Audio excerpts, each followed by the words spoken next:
कभी कभी जिंदगी हमें ऐसे रहस्यमयी रास्ते पर ले जाती है जहां एक अनजाना मोड़, एक अनसुनी आवाज या एक अनदेखा चेहरा हमारी पूरी किस्मत पलट देता है।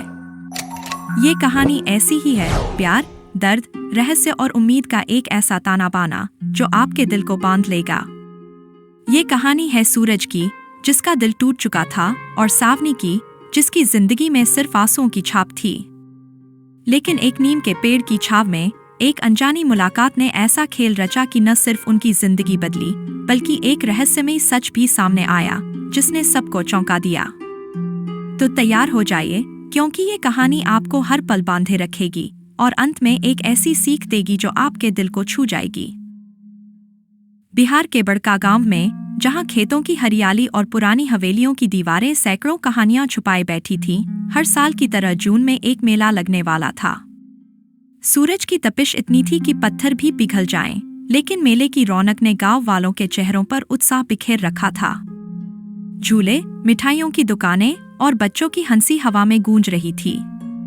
इसी गांव में रहता था सूरज, एक 30 साल का नौजवान, जिसके चेहरे पर हमेशा एक गहरी उदासी की परछाई रहती थी। 2 साल पहले उसकी पत्नी राधा को एक रहस्यमयी बीमारी ने छीन लिया था। शादी को अभी 2 साल भी नहीं हुए थे और राधा चली गई। सूरज दिन रात उसे याद करता। उसकी हंसी, उसकी बातें जैसे उसके आसपास अब भी मंडराती हों। वो अक्सर सोचता, क्या जिंदगी अब बस यूं ही गुजर जाएगी? क्या मेरा दिल अब कभी नहीं हंसेगा? माँ पिताजी ने बहुत समझाया, दोस्तों ने हौसला बढ़ाया, लेकिन सूरज कहता, राधा मेरी बीवी नहीं, मेरी आत्मा का हिस्सा थी। ऐसा रिश्ता भुलाया नहीं जाता।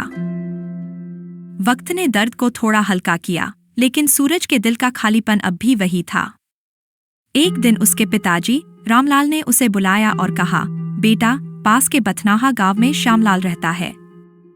उसने हमारी भैंस खरीदी थी, लेकिन कुछ पैसे बाकी हैं। बाइक ले जा और पैसे ले आ। धूप तेज है, जल्दी लौटना। सूरज ने सिर हिलाया, बाइक की चाबी उठाई और निकल पड़ा।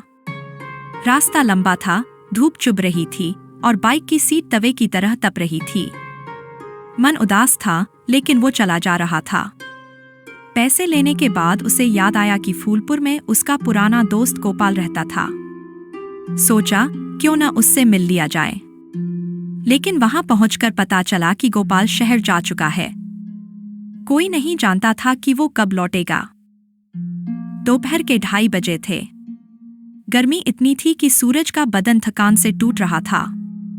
गला प्यास से सूखा जा रहा था और आंखें धूप से जल रही थीं। वापसी के रास्ते में जब वो बकटपुर गांव से गुजर रहा था, उसे सड़क किनारे एक पुराना नीम का पेड़ दिखा। उसकी घनी छाव और नीचे बना पक्का चबूतरा जैसे उसे बुला रहा था। लेकिन इस पेड़ के बारे में गांव में एक अजीब सी कहानी थी। लोग कहते थे कि इस नीम के नीचे रात को अजीब सी आवाजें सुनाई देती हैं, जैसे कोई पुकारता हो। सूरज को ये बातें नहीं पता थीं। उसने बिना सोचे बाइक खड़ी की, थके कदमों से चबूतरे पर पहुंचा और वहीं बैठ गया। ठंडी छाव ने जैसे उसके तनमन को ठंडक दी। वो आंखें बंद कर लेट गया और सोचने लगा, बस थोड़ा सुस्ता लूं, फिर चल पड़ूंगा। उसी नीम के पेड़ के पास एक पुराना सा मकान था, जिसकी दीवारें समय की मार झेल चुकी थीं। वहां रहती थी लक्ष्मी देवी, एक बुजुर्ग महिला, और उनकी बेटी सावनी। सावनी 26 साल की, सादी सी, लेकिन उसकी आंखों में एक गहरी शांति थी, जैसे कोई तूफान थम गया हो। उसने बाइक की आवाज सुनी और खिड़की से झांका। एक अनजान नौजवान चबूतरे पर बैठा था। उसका चेहरा थका हुआ, लेकिन साफ और सलीकेदार था। सावनी ने हिम्मत जुटाई, बाहर निकली और पूछा, भैया, आप कौन हैं? यहाँ क्यों बैठे हैं? सूरज ने उसकी ओर देखा, हल्का सा मुस्कुराया और बोला, बस बहन जी, राहगीर हूँ। गर्मी बहुत थी, तो सोचा थोड़ी देर छाव में रुक जाऊं। अब चलता हूँ। वो उठने लगा, लेकिन सावनी की सादगी और उसकी आवाज ने उसे एक पल रोक लिया। उसने कहा, माफ करना, अगर एक गिलास पानी मिल जाए, प्यास बहुत लगी है। सावनी ने सिर हिलाया और घर के अंदर चली गई। पानी लेने गई तो लक्ष्मी देवी ने पूछा, बेटी, ये पानी किसके लिए? सावनी बोली, माँ, बाहर एक राहगीर है। थका हुआ लगता है, पानी मांगा है। लक्ष्मी कुछ पल सोच में डूब गई। उन्हें याद आया कि इस नीम के पेड़ के नीचे रुकने वाले लोग अक्सर कुछ अजीब अनुभव बताते थे। फिर भी वो बोली, अगर बहुत थका है तो कह दे हमारे आंगन में आराम कर ले। इतनी गर्मी में बीमार पड़ सकता है। सावनी बाहर आई, सूरज को पानी का गिलास दिया और बोली, अगर चाहें तो अंदर आंगन में आ जाइए। माँ कह रही हैं, वहाँ छाव है, हवा भी ठंडी है। सूरज ने सावनी की आंखों में देखा, फिर धीरे से बोला, शुक्रिया बहन जी। अगर कोई तकलीफ न हो तो थोड़ा रुक जाता हूँ। सावनी ने आंगन में खटिया बिछाई। सूरज वहां लेट गया। नीम की ठंडी हवा और थकान ने उसे पल भर में गहरी नींद सुला दिया। लेकिन जैसे ही वो सोया, उसे एक अजीब सा सपना आया। सपने में राधा थी, जो उसे उस नीम के पेड़ की ओर इशारा कर रही थी, जैसे कुछ कहना चाह रही हो। सूरज की नींद में भी बेचैनी थी, लेकिन वो इतना थका था कि नींद ने उसे जकड़ लिया। दूसरी ओर सावनी और लक्ष्मी रसोई में काम कर रही थीं। लक्ष्मी को सालों बाद किसी ने उनके आंगन में शरण मांगी थी।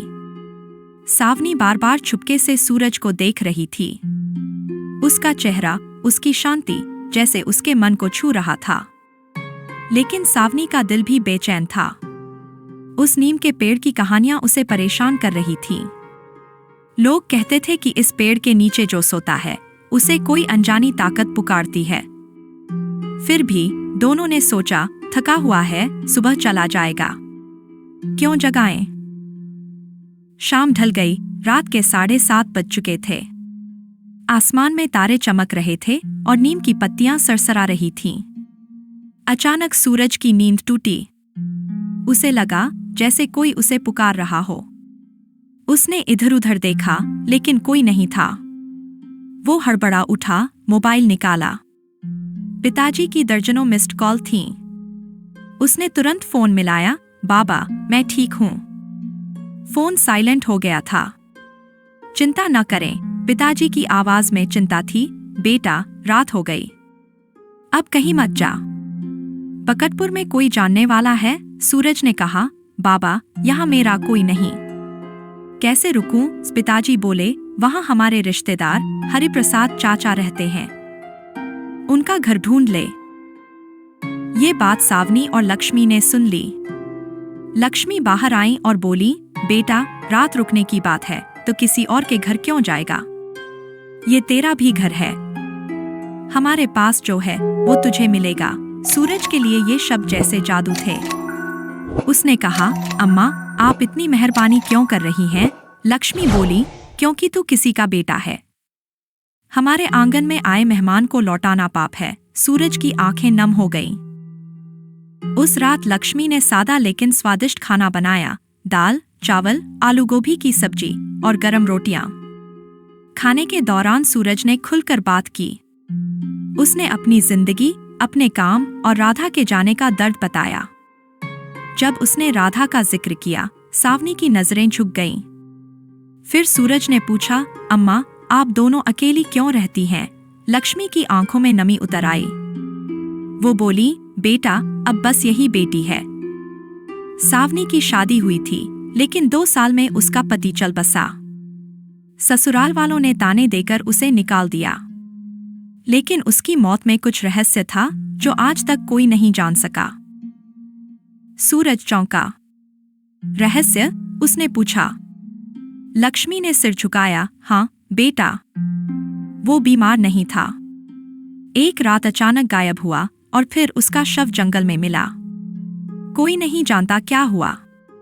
ससुराल वालों ने सावनी को दोषी ठहराया। सूरज सुनता रहा। उसे लगा जैसे सावनी की कहानी और उसकी कहानी एक ही दर्द के 2 छोर हैं। लेकिन उस नीम के पेड़ का रहस्य और सावनी के पति की मौत का जिक्र उसके मन में एक सवाल छोड़ गया। रात को खटिया पर लेटा तो नींद नहीं आई।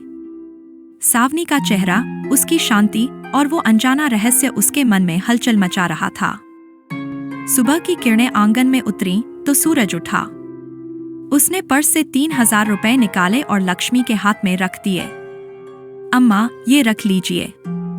आपने जो अपनापन दिया उसका कोई मोल नहीं। लक्ष्मी ने पैसे लौटाते हुए कहा, ना बेटा, तू हमारे लिए भगवान बनकर आया। सूरज ने जिद की, अम्मा, ये उस इज्जत के लिए है जो आपने दी। लक्ष्मी ने मुस्कुराकर पैसे रख लिए।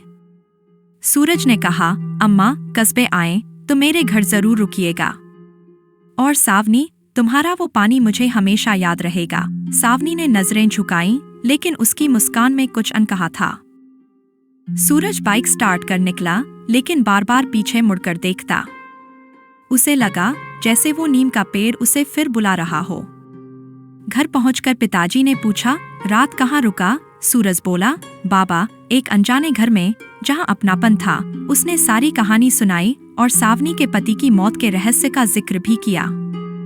पिताजी सोच में पड़ गए। बोले, बेटा, ऐसे लोग कम मिलते हैं। और वो रहस्य, शायद वक्त इसका जवाब दे। अगर वो आए तो उन्हें अपनों की तरह समझना।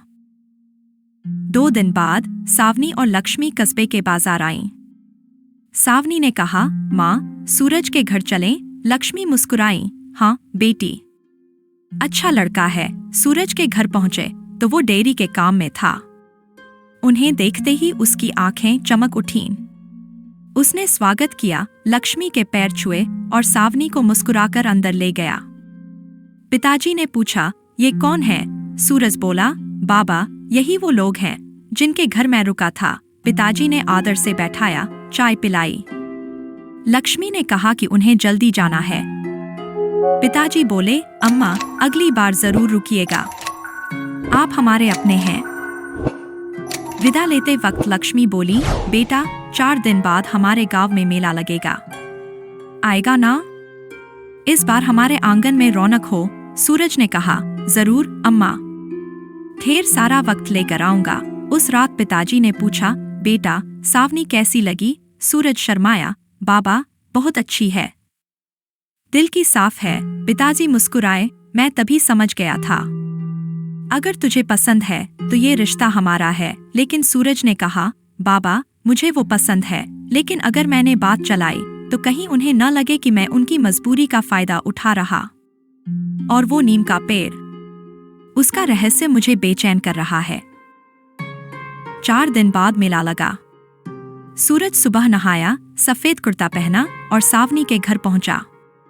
लक्ष्मी ने दरवाजा खोला, अरे बेटा, देख सावनी। सावनी बाहर आई, हरी साड़ी, बिंदिया और वही संकोची मुस्कान।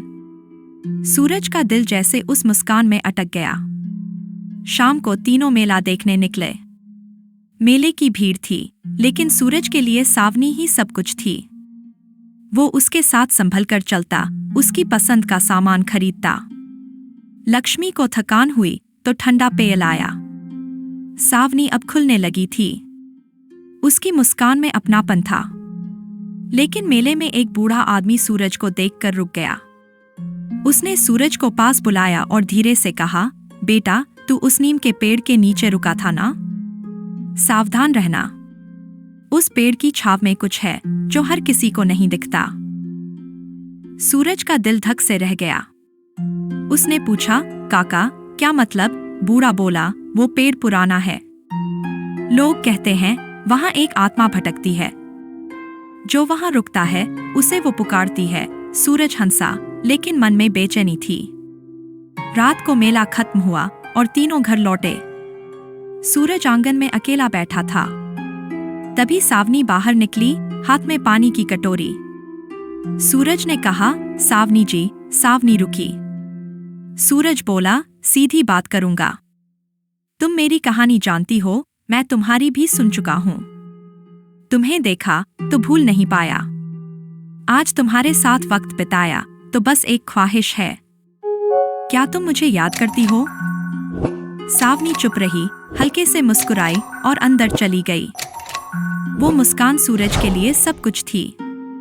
लेकिन उस रात उसे फिर वही सपना आया, राधा, नीम का पेड़ और एक अनजानी आवाज। सुबह सूरज ने तय किया वो लक्ष्मी से बात करेगा। वो गया और बोला, अम्मा, क्या आप सावनी की शादी मुझसे कर सकती हैं? लक्ष्मी चौंकी। बेटा, तू सच कह रहा है? सूरज बोला, आपके घर में जो अपनापन मिला वो मेरे दिल को छू गया। सावनी ने मुझे सम्मान से देखा और उसी नजर ने मेरा दिल जीता। लक्ष्मी सावनी के पास गई। बेटी, लड़का अच्छा है। तू चाहे तो मैं हाँ कह दूं। सावनी ने सिर हिलाया। लक्ष्मी बोली, बेटा, अगर तू मेरी बेटी को खुश रखे तो मुझे कोई ऐतराज नहीं। लेकिन तभी सावनी ने धीरे से कहा, माँ, पहले सूरज को वो सच बताना होगा। लक्ष्मी रुकी। सूरज ने पूछा, कौन सा सच? सावनी बोली, मेरे पति की मौत कोई हादसा नहीं थी। वो उस नीम के पेड़ के पास गया था। उस रात उसने कहा था कि कोई उसे पुकार रहा है। फिर वो गायब हो गया। सूरज स्तब्ध रह गया। उसे अपना सपना याद आया। उसने कहा, सावनी, मुझे भी उस पेड़ के नीचे रुकने पर अजीब सपने आए, लेकिन मैं डरता नहीं। अगर तुम मेरे साथ हो तो कोई रहस्य मुझे रोक नहीं सकता। सावनी की आंखें नम थीं। उसने सिर हिलाया। कुछ हफ्तों बाद सूरज और सावनी की शादी हुई। लेकिन सूरज ने उस नीम के पेड़ का रहस्य सुलझाने की ठानी। उसने गांव के बुजुर्गों से बात की और पता चला कि पेड़ के नीचे एक पुराना खजाना दबा है, जिसे कोई आत्मा नहीं बल्कि कुछ लालची लोग छुपाने की कोशिश कर रहे थे। सूरज ने पुलिस की मदद ली और खजाना बरामद हुआ। गांव वालों ने सूरज और सावनी की तारीफ की। आज सूरज और सावनी 2 बच्चों, अर्णव और खुशी, के साथ खुशहाल हैं। लक्ष्मी उनके साथ दादी माँ बनकर रहती है। एक टूटा दिल जुड़ा, एक अकेली बेटी को घर मिला और एक रहस्य सुलझ गया। दोस्तों, जिंदगी करवट लेती है और अगर दिल में सच्चाई हो तो हर रहस्य एक खूबसूरत अंत पा सकता है। सवाल आपसे, अगर आप सूरज की जगह होते, क्या आप उस नीम के पेड़ के रहस्य को सुलझाने की हिम्मत करते या सावनी के साथ नई जिंदगी शुरू करते? कमेंट में बताएं, क्योंकि आपके जवाब दिखाते हैं कि सच्चाई और हिम्मत आज भी जिंदा है। जय हिंद, जय भारत।